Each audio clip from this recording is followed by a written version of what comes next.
Assalamualaikum warahmatullahi wabarakatuh. Saya Fatia Aisyah binti Abdul Jalil dari unit Kru TV PSSSK Bolok ingin menemu bual dengan salah seorang peserta bola sepak MSSD Temerloh.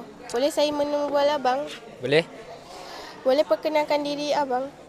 Nama saya Muhammad Syamil Afiq bin Muhammad Saludin. Nama saya Yek Fahmi bin Muhammad Badri Syam. Abang dari tim apa dan sekolah mana?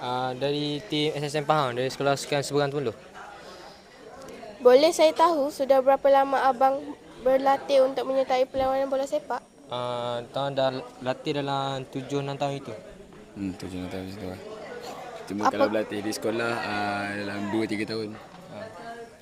Apakah harapan abang di perlawanan bola sepak MSSD Temerloh ini? Harapan saya sekolah saya boleh Johai dengan penuh jaya lah. Tak ada lah main seri ini. Tak ada lah. Harapan saya pun untuk tim. Untuk lepas ke SSM. Untuk lepas macam dulu lah. Lebih kurang macam tu. Terima kasih kerana sudi ditemu bual dengan saya. Assalamualaikum warahmatullahi wabarakatuh. Assalamualaikum.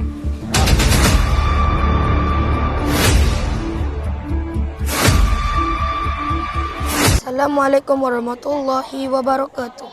Saya Muhammad Anam Muzammil bin Muhammad Syukri dari unit Kru TV PSS Sekolah Bolok ingin menembual dengan salah seorang pengadil bola sepak MSSD Temerloh. Boleh saya menembual tuan? Boleh. Boleh perkenalkan diri tuan? Saya Zainuddin bin Mustafa, bertugas di Sekolah Menengah Agama Darul Naim Kuala Kerau, salah seorang pengadil MSD Temerloh 2026 yang berlangsung di IKTBN Lanchang. Apakah tugas tuan dalam kejohanan bola sepak ini? Ya, saya bertugas sebagai pengadil utama, pengadil bantuan, pengadil lah untuk kali ini. Apakah harapan tuan sepanjang kejohanan bola sepak MSSD Temerloh ini? Saya sebagai pengadil mengharapkan kejohanan ini berlangsung dengan jayanya, tidak ada kontroversi dan sebagainya. Mudah-mudahan ada kemudahan Allah SWT. Terima kasih kerana sudi ditemu bual. Assalamualaikum warahmatullahi wabarakatuh.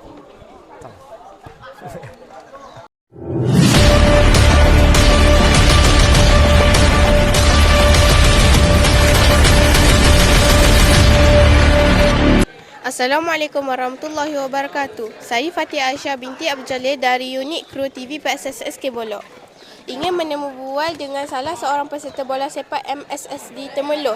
Boleh saya menemu bual anda? Boleh. Boleh perkenalkan diri abang? Nama saya Muhammad Ariman. Abang dari tim apa dan sekolah mana? Saya dari tim Sekolah Seri Bahagia. Boleh saya tahu sudah berapa lama abang berlatih untuk menyertai perlawanan bola sepak? Berlatih daripada ni bulan apa? Bulan 6. Berlatih daripada bulan 5. Apakah harapan abang di perlawanan bola sepak MSSD Temerloh ini? Harapan nak lepas grouping, lepas tu main MSSP. Terima kasih kerana sudi ditemu bual dengan saya. Assalamualaikum warahmatullahi wabarakatuh.